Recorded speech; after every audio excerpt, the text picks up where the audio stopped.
আমাদের মনে হয় যে একটা আইয়ামে জাহিলিয়াতের যুগ আমরা পার করতেছি।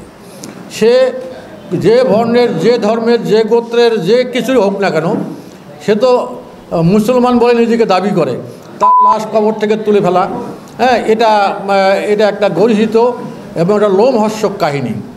দ্বিতীয় বিষয়টা হলো যে আমাদের স্বাধীনতা, আমাদের ৭১-এর স্বাধীনতা, যে স্বাধীনতাকে ঘিরে আজকে লাল সবুজের পতাকা, ৫৫,০০০ বর্গমাইলের এই দেশ একটি স্বাধীন ভূখণ্ড। সেই মুক্তিযোদ্ধাদের উপরে আজকে চরম কষাঘাত।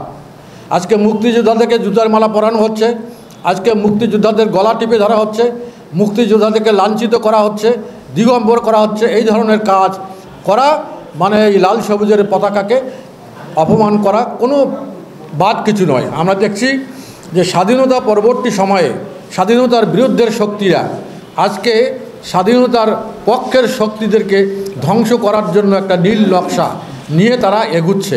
এটাকে আমাদেরকে প্রতিহত করা আমাদের দরকার। গতকালকে যে আমাদের জাতীয় পার্টির অফিসে চতুর্থবারের মতো তারা অগ্নিসংযোগ করেছে, হ্যাঁ, তো এই বিষয়গুলো আমার একটা লোমহর্ষক কাহিনী হিসাবে আমাদের কাছে উপস্থাপিত হয়েছে। এটা আমাদের জীবন দিয়ে হলেও আমাদের স্ব জায়গায় আমাদের এই প্রতিরোধের, প্রতিবাদের ভাষাটা হবে কঠোর। আমরা কাউকে অন্যায় করতে যাব না, কারো মিছিলে অ্যাটাক করতে যাব না, কারো পার্টি অফিস ভাঙচুরের সঙ্গে জাতীয় পার্টি জড়িত থাকবে না। আমাদের পার্টির চেয়ারম্যান হোসেন মোহাম্মদ এরশাদের যে ছেড়ে যাওয়া রাজনীতি, তার যে আদর্শ, তার যে অনুপ্রেরণা, সেই অনুপ্রেরণা নিয়েই আমরা এগিয়ে যাব। আমাদের জাতীয় পার্টির ইতিহাস কোনো জ্বালাও পোড়ার ইতিহাস নাই, আমাদের জাতীয় পার্টির ইতিহাস কোনো চাঁদাবাজির ইতিহাস নাই, আমাদের জাতীয় পার্টির ইতিহাস কোনো ধরনের কোনো ব্যবসায়ীদেরকে জীবনের হুমকি দিয়ে তাদের কাছে টাকা আদায় করার ইতিহাস নাই। আমাদের জাতীয় পার্টির ইতিহাস চর দখলের ইতিহাস, অমুক দখল করো, তমুক দখল করো, বাড়ি দখল করো, অফিস দখল করো, এই ইতিহাসগুলো আমাদের জাতীয় পার্টির রাজনীতির ইতিহাসে নাই। আমরা সেদিক থেকে সবাই সজাগ থাকব।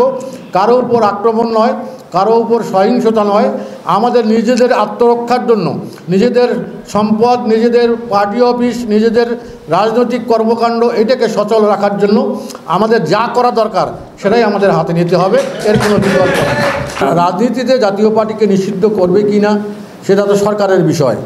হ্যাঁ, আমাদের নিষিদ্ধ করার তো একটা আইন আছে, সেই আইন জাতীয় পার্টির ঘাড়ে বর্তায় না।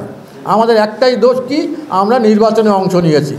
আমরা যদি একা না করি তাহলে বিএনপি, জামাতি ইসলাম, ইসলামী শাসনতন্ত্র আন্দোলন বা অন্যান্য দলে ওরা তোমার চাইলে না, মানে শিখি অংশ করছে। শুধু আপনারা জাতীয় পার্টির উপরে চাপ, জাতীয় পার্টির রাজনীতি করতে দেবেন না, জাতীয় পার্টির পার্টি অফিস জ্বালাই দেবেন, হ্যাঁ, এই করবেন, আর অন্য রাজনৈতিক দলের নেতাকর্মীরা দুধে ধোয়া হয়ে যাবে, তাই এইটা তো এই ইতিহাসে আমরা বিশ্বাস করি না। তো যাই হোক, অবশ্যই শুভবুদ্ধির উদয় হবে, অবশ্যই দিনের মতো সত্য, সূর্য তার আভা দিয়ে পৃথিবীকে আলোকিত করবে, সত্য সত্যই থাকবে, মিথ্যার কোনো দিনেই আপনারা ঢাকতে পারবেন না। আমরা জাতীয় পার্টির রাজনীতিটাকে আরও এগিয়ে নিয়ে যাওয়ার জন্য আমাদের প্রাণপণ চেষ্টা অব্যাহত রাখবো ইনশাআল্লাহ।